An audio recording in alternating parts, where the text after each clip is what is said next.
penanggulangan pandemik masih belum selesai. Jadi kita mari tetap mempertahankan protokol kesehatan dimanapun kita berada. Yang pertama, tentu perilaku hidup bersih sehat harus menjadi dasar perilaku kita saat ini. Kami mengingatkan vaksinasi kita walaupun sudah banyak, masih belum cukup untuk menimbulkan herd immunity.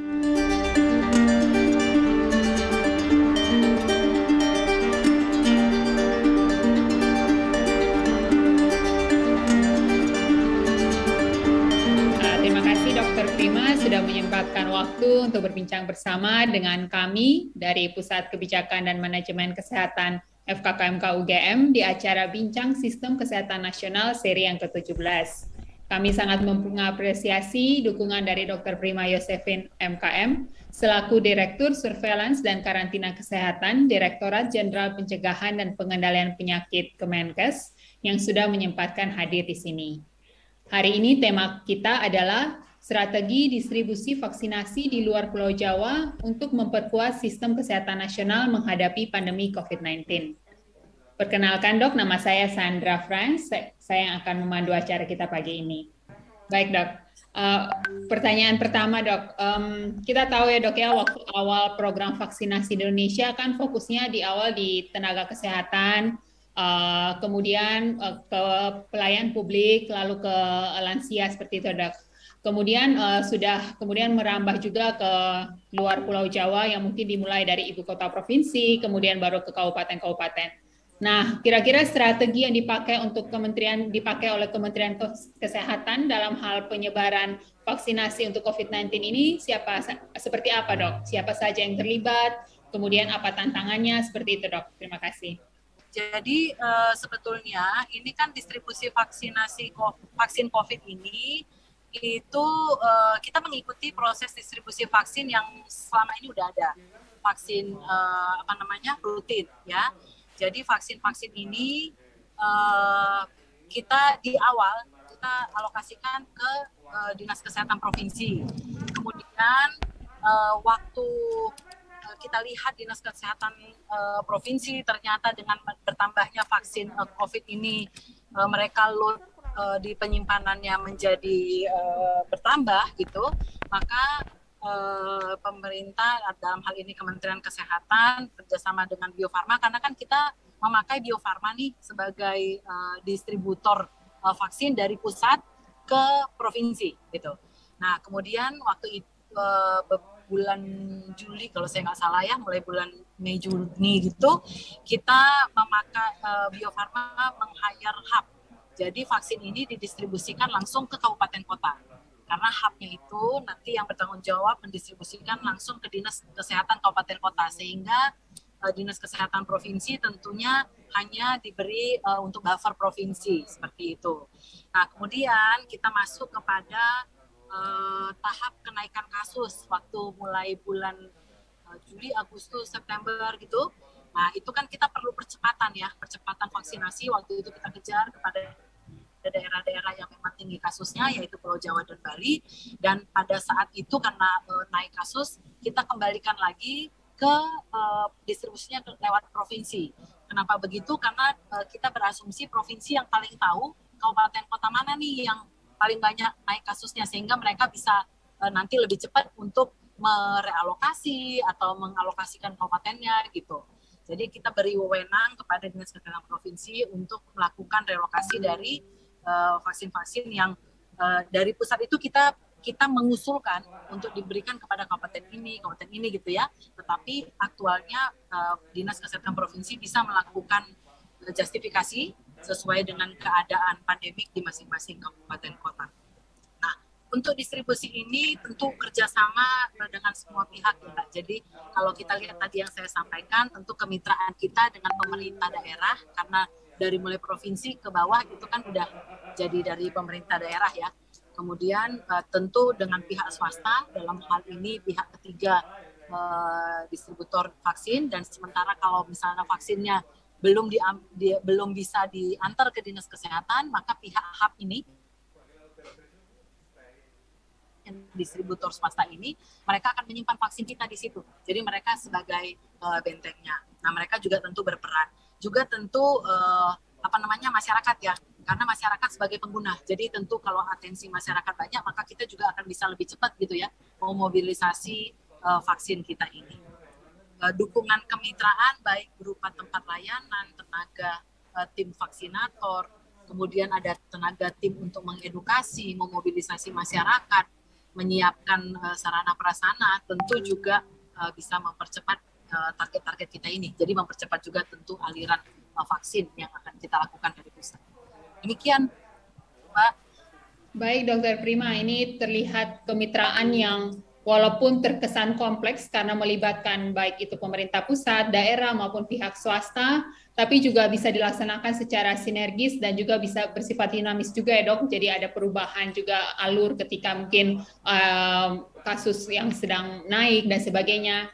Seperti itu. Jadi ini suatu pembelajaran yang sangat baik sekali ya dok, mengingat Indonesia ini kan negara kepulauan dan sulit. Ya, jadi memang perlu kami tambahkan dalam hal penanggulangan pandemi COVID saat ini sangat dinamis ya Mbak. Jadi aturan-aturan juga sangat dinamis, kita sesuaikan dengan keadaan dan prediksi ke depan seperti apa gitu. Jadi termasuk vaksinasinya. Jadi ada beberapa hal, mungkin teman-teman juga ingat dulu pertama kali kita lakukan vaksinasi sistemnya 4 meja. Ya kan? Karena vaksin baru kita sangat hati-hati gitu. Tapi kemudian observasi juga kita lakukan 30 menit. Kemudian setelah lebih dari jutaan dosis kita berikan dan ternyata aman-aman gitu ya. Jadi kita mulai kita harus mempercepat. Kita berubah menjadi tinggal sistem 2 meja.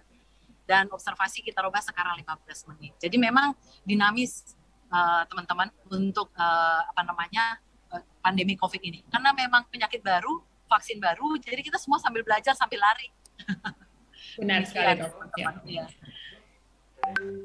Baik dok, kalau terkait dengan pencapaian vaksinasi di Indonesia secara keseluruhan, khususnya untuk daerah-daerah di luar Pulau Jawa, bagaimana dok sampai saat ini? Apakah memang sudah sesuai dengan target dari Kemenkes atau ada tantangan dan kendala lain dok? Ya, saat ini sebetulnya daerah di luar Pulau Jawa juga beberapa sudah ada yang juga bagus ya, hampir sama dengan Pulau Jawa capaiannya. Misalnya kita lihat Kepri juga cepat. Memang kenapa bisa lebih cepat di awal? Ada beberapa daerah yang memang kita prioritaskan ya Mbak, mengingat kepentingan dari sudut seperti Bali dan Kepri memang masuk kepada daerah prioritas untuk pariwisata karena sebagian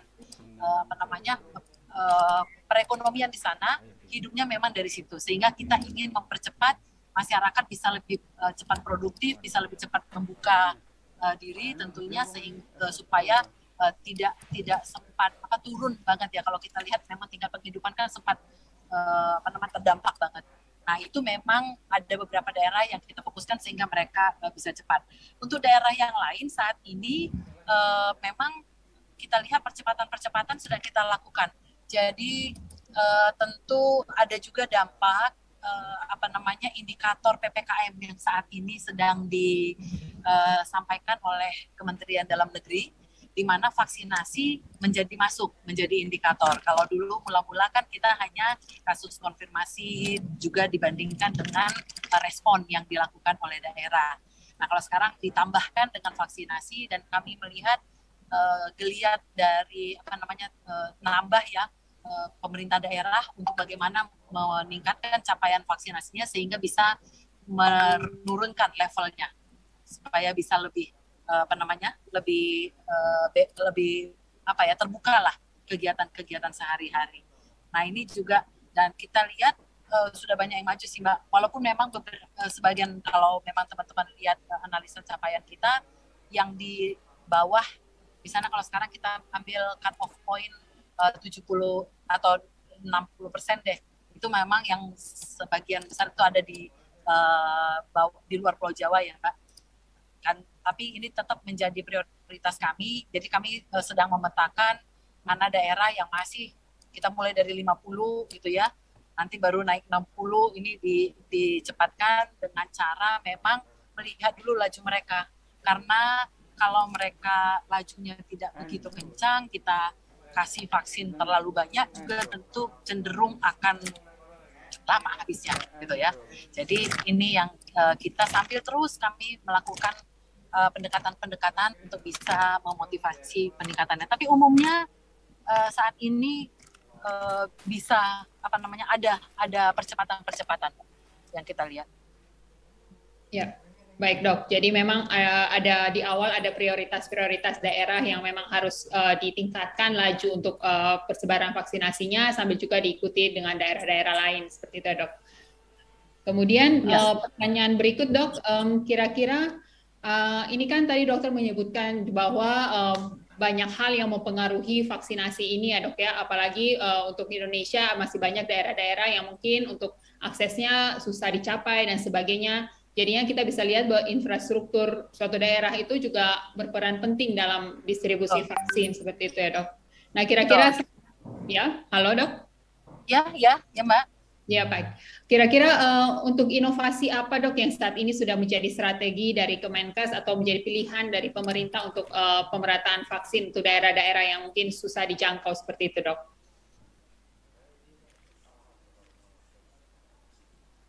Ya, jadi kami pengiriman langsung ke kabupaten kota, terutama kabupaten yang jauh-jauh dan tapi dia memiliki bandar udara.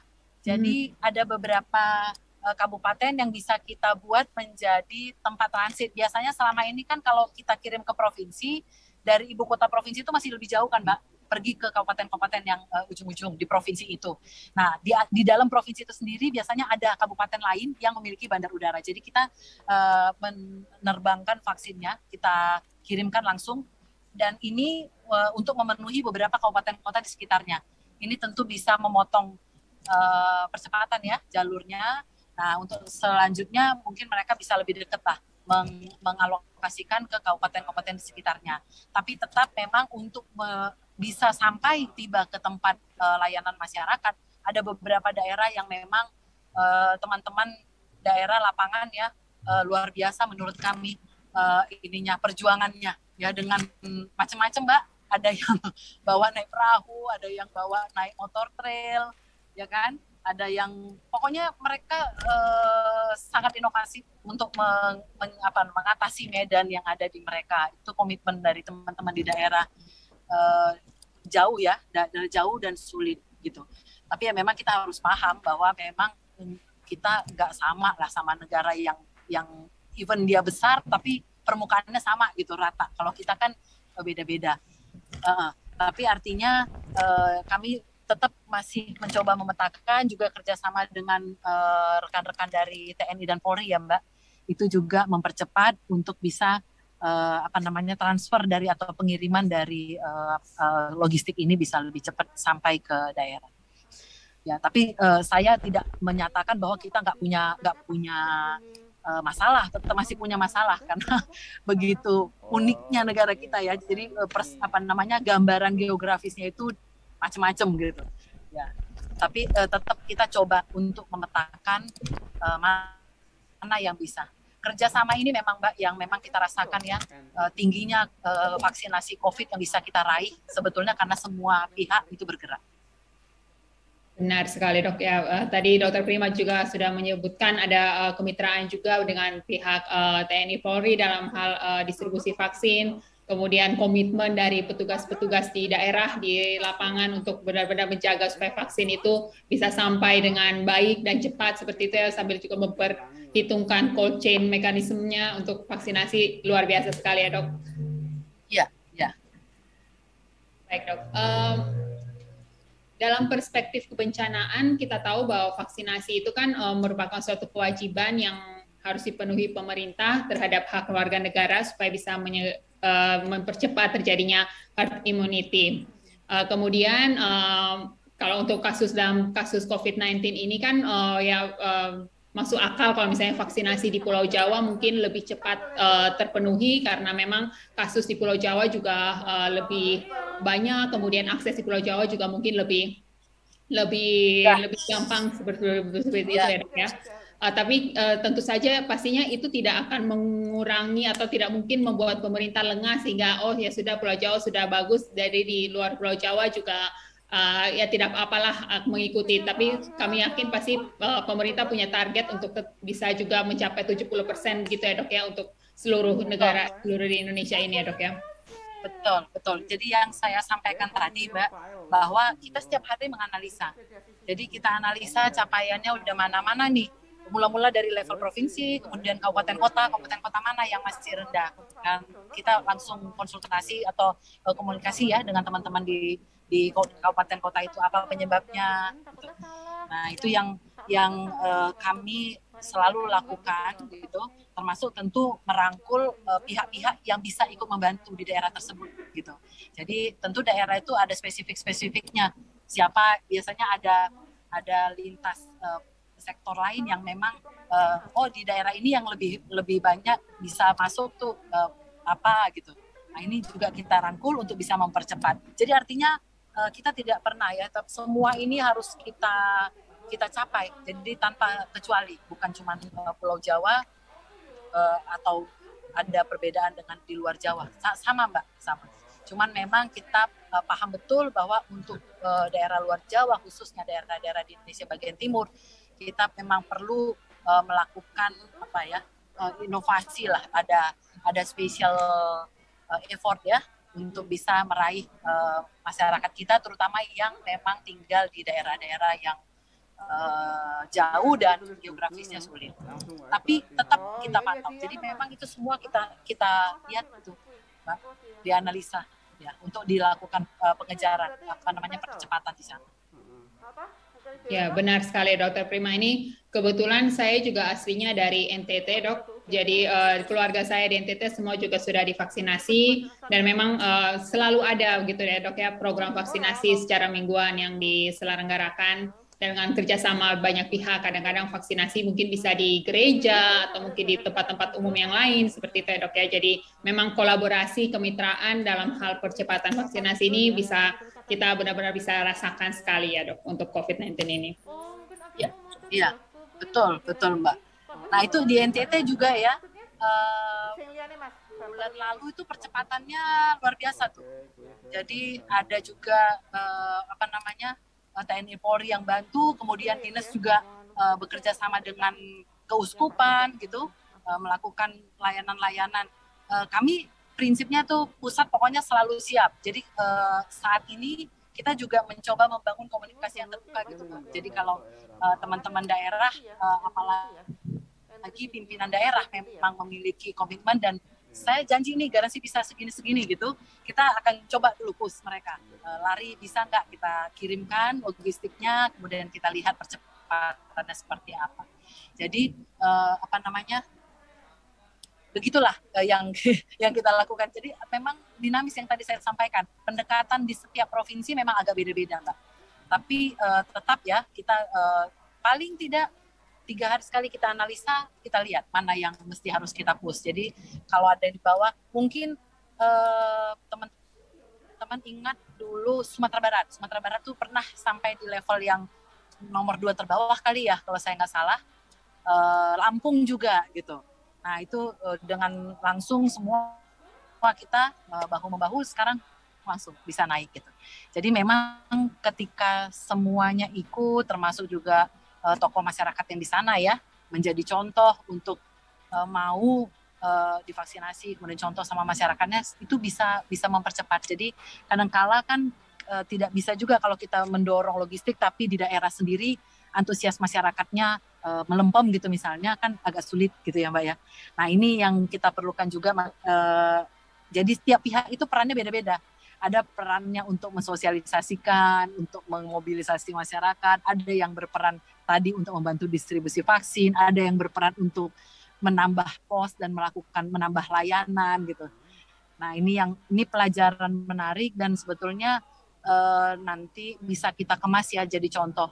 Yang namanya prinsip gotong royong masih belum lekang di negara kita, dan kita bisa gitu karena kita sama-sama gitu Mbak. Tapi masih ada PR banyak ini. Jadi kita masih berapa persen ya? 63%. masih PR banyak karena kita rakyatnya besar, 10% di Indonesia itu besar gitu. jadi harapannya mungkin kita mudah-mudahan bisalah mencapai hampir 300 gitu ya, 300 total suntikan di akhir tahun, apa 280, 290 gitu, untuk bisa lebih, kita yakin lebih aman gitu, untuk bisa menimbulkan herd immunity-nya. Baik, Dokter Prima, luar biasa sekali ya. Ini tagline-nya bersama kita bisa begitu ya dok ya, untuk mencapai vaksinasi untuk COVID-19 ini. Mungkin pertanyaan terakhir dok, tadi Dokter Prima sebenarnya sudah menyebutkan beberapa pelajaran-pelajaran yang paling penting, lesson learned yang bisa kita ambil dari COVID-19 ini dok, dalam untuk terutama dalam hal strategi pemerataan vaksinasi. Kalau tadi mungkin yang saya sempat catat, yang pertama yang selalu diulang-ulang, kemitraan ya dok ya, dari Kementerian Kesehatan, dari pemerintah pusat, pemerintah daerah, TNI Polri, kemudian juga stakeholders terkait, kemudian juga petugas-petugas yang di daerah, itu harus sangat penting sekali dijalin di dalam hal pemerataan vaksinasi ini. Mungkin ada lagi dok lesson lain yang bisa kita ambil untuk program vaksinasi ini yang bisa kita contoh untuk nanti ke depannya, begitu dok? Ya, betul sekali. Jadi kita punya PR sebetulnya Mbak. Saya juga menghimbau teman-teman di sini ya, karena saat ini memang kita fokus kepada vaksinasi COVID, tapi jangan lupa kita juga harus mengejar ketinggalan vaksinasi rutin kita. Nah, vaksinasi rutin itu kan kita laksanakan untuk sasaran anak bayi, anak di bawah 2 tahun, kemudian anak sekolah, gitu ya. Lalu ada wanita usia subur. Nah, ini saat ini memang sejak kita terdampak pandemi, ya bukan kita saja sih, memang global juga menunjukkan adanya penurunan capaian imunisasi rutin. Dan ini kalau kita biarkan, kita udah mau masuk 2 tahun. 2 tahun target imunisasi rutin kita itu bolong, maksudnya tidak bisa mencapai target, maka yang kita khawatirkan adalah KLB, penyakit-penyakit yang harusnya nggak boleh ada kejadian gitu ya, karena bisa diimunisasi seperti campak, difteri, gitu, rubella, pertusis, gitu, itu kita sangat khawatir, Mbak. Jadi kami juga ini pelajaran berharga, suksesnya kita bisa meraih vaksinasi ratusan juta dalam waktu yang singkat, gitu ya. Ini mungkin bisa kita bawa untuk vaksinasi rutin kita. Jadi memang ini yang sedang kami harapkan juga peran serta semua pihak bisa mendukung percepatan nanti untuk yang ini. Kami sudah mulai duduk bersama dengan teman-teman Dinas Kesehatan Provinsi dan Kabupaten Kota untuk memetakan, dan memang sudah kelihatan daerah-daerah kita.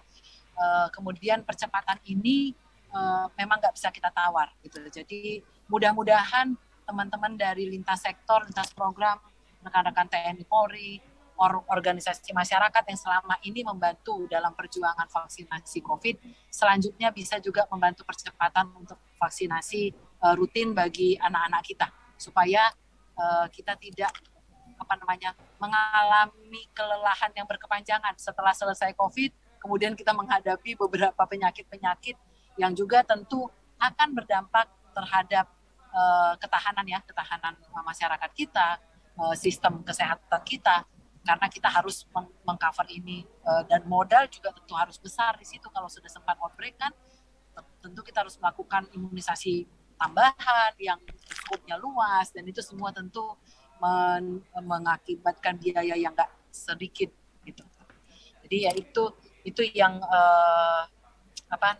harapannya bisa juga menjadi perhatian buat semua pihak. Tentu Kementerian Kesehatan dalam hal ini yang akan meraise isunya, tapi peran bersama semua pihak untuk bisa mempercepat penanggulangan terutama rendahnya capaian vaksinasi rutin kita bisa dilakukan.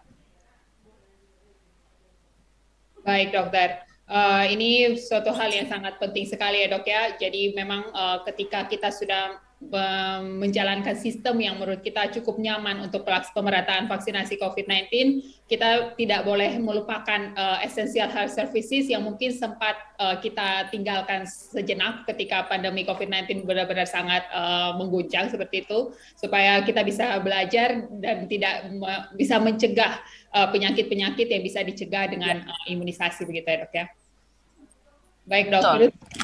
Tadi juga saya sudah sempat menulis sedikit, Dr. Prima menyebutkan berkali-kali tentang analisa data yang rutin dilakukan Kementerian Kesehatan. Kami pikir itu juga suatu hal yang sangat penting juga ya dok ya. Bagaimana vaksinasi itu bisa berjalan tentu didukung juga oleh data yang berkualitas ya dok, supaya kita tidak salah sasaran atau kita tidak overestimate atau underestimate ketika kita melakukan pengiriman supply dan sebagainya ya dok ya. Jadi data pun sepertinya sangat penting sekali untuk mendukung pemerataan vaksinasi ya dok. Iya Mbak. Baik dok, ini sudah selesai kita bincang-bincang pada hari ini. Mungkin Dr. Prima ada yang mau ditambahkan dok sebagai pesan-pesan kepada pendengar kami. Kami biasanya mengupload video ini nanti di YouTube channel PKMK dan juga di sistemkesehatan.net. Jadi mungkin ada pesan-pesan yang bisa Dr. Prima sampaikan selaku Direktur Surveillance dan Karantina Kesehatan kepada nanti para pendengar podcast ini, mungkin dipersilakan dok. Baik, terima kasih Mbak. Rekan-rekan para pendengar podcast UGM, jadi kami mengingatkan bahwa penanggulangan pandemik masih belum selesai. Jadi kita mari tetap mempertahankan protokol kesehatan dimanapun kita berada. Yang pertama, tentu perilaku hidup bersih sehat harus menjadi dasar perilaku kita saat ini. Kemudian Bapak Ibu, teman-teman, kami mengingatkan vaksinasi kita walaupun sudah banyak masih belum cukup untuk menimbulkan herd immunity, sehingga kami mohon kita semua bisa mengajak. Kalau kita belum, maka kita harus mau divaksinasi ikut. Tapi kami mau menghimbau teman-teman, ayo coba dilihat di sekitar kita, siapa lagi yang belum, gitu. Untuk mengajak, karena kita sudah tahu bahwa saat ini kita sudah mulai masuk kepada tahap sasaran-sasaran yang hard rock dalam tanda petik. Jadi memerlukan pendekatan yang lebih intens. Kemudian kita masuk juga kepada orang yang agak ragu-ragu sehingga tidak ikut. Kemarin kan waktu semua orang yang mau vaksinasi biasanya sudah berhasil kita vaksinasi, karena itu bisa kita lihat di pos-pos pelayanan imunisasi yang memang sangat ramai. Saat ini sudah mulai menurun karena memang kita sudah masuk kepada sasaran yang memang tidak mau atau belum mau karena masih ragu, sehingga kami mohon bantuan teman-teman di sini semua untuk bisa menjadi agen-agen perubahan, baik itu perubahan perilaku maupun perubahan mindsetting masyarakat kita yang masih belum mau menerima vaksin. Itu untuk vaksinasi COVID dan untuk penanggulangan COVID.